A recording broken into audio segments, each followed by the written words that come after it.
just knew the magic of connecting the dots. Thank you, Neil.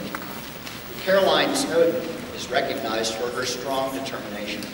She began her career in science research in the 6th grade after being selected for the State Science and Engineering Fair, but was unable to attend due to an ongoing illness.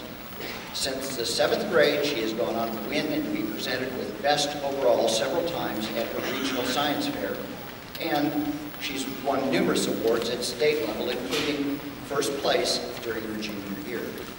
She will represent her region for the 2nd time this year at the Intel in May, at the Intel SSEF, excuse me.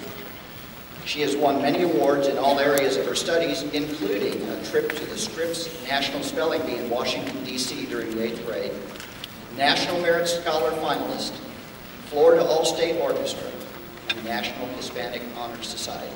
She also co-authored an article in the journal Audiology Today entitled, "Do Middle School Students Set Safe Volume Levels for Routine iPod Use?" Please welcome Caroline as she presents Making the Team.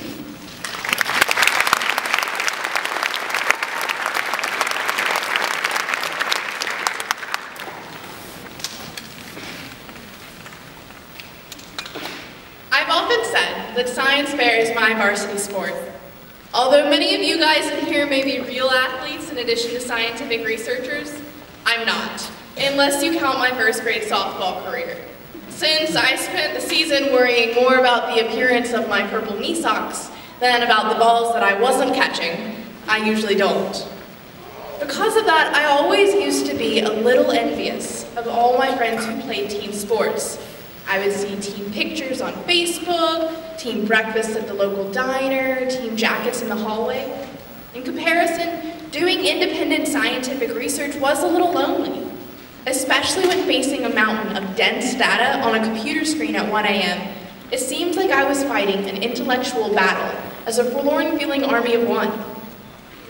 So it's not surprising that as many as my friends were traveling on team buses to different tournaments this past summer, I was flying by myself to participate in a science program in Boston.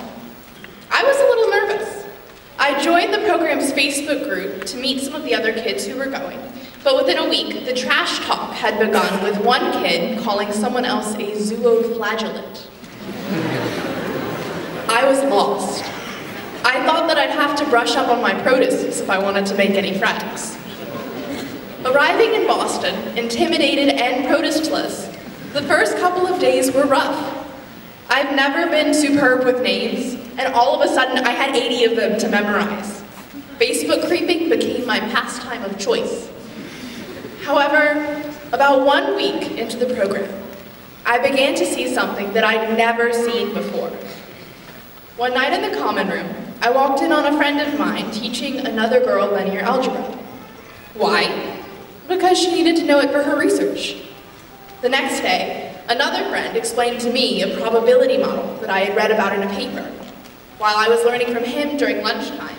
In the afternoons, I was teaching a computer science kid about gene regulation, and in the evenings, he was helping a physics kid program his modeling software. This was not a collection of lonely, isolated research projects.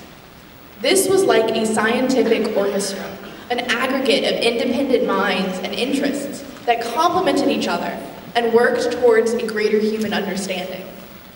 As I learned this summer, it may not seem like it, but we as scientists are playing a team sport. In order to learn more about the questions we want to answer, we depend not only on the work of those who came before us, but also upon the insight and expertise that we can offer each other. In science, we all have a common goal, the betterment of the world in which we live. Because of this, we must reach out to our scientific peers and enlist their help, while also offering what we can do. Science fair is the beginning of this intellectual collaboration, an opportunity to get your head in the game. Enjoy it, take advantage of it, and never forget to thank the people who have coached you along the way. Thank you.